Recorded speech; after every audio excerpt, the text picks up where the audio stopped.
What crazy thing happened after your engagement? Oh my gosh. You want to cover it? Or do you want me to? Yeah, maybe I'll give my input. You can give yours. Okay. So we were kissing a little bit in the park after Preston asked me to marry him, and all of a sudden Preston could kind of see this guy walking towards us, and it's obvious that he was really drunk. And Preston handled it like a pro. He just tried to keep the guy occupied and start talking to him.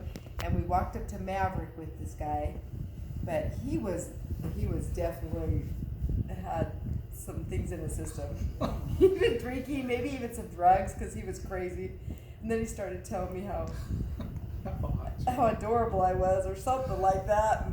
Anyway, it was kind of scary. And then, we ended up hiding out in Maverick for an hour because we didn't dare leave because we had walked to the park, and we couldn't just leave with the guy being outside. And we couldn't reach Riley, and because their phone was turned off. And the cops took a long time to even get there. We called them, and they took a long time. And even at one point, we decided, we thought we'll just go with another couple that was walking on the other side of the road with a dog. And then we thought, no, we need to protect whoever else this guy might be involved with that night. So we stayed there until the cops got there so that we could give them a description of him and everything. And it was crazy. And remember, so one of the things I occupied him with on the way to go to the Maverick, we told him we'd buy him something there. And I remember earlier that morning I'd walked by there and there's a dead cat between the park and Maverick. And so I started talking about the dead cat, and he was like, and I talked about the city. Oh, and with the cat too, once he saw the dead cat, he just started laughing. It was a crazy laugh. I was like, oh my gosh. You'd be like, you're ready to kill someone else that night.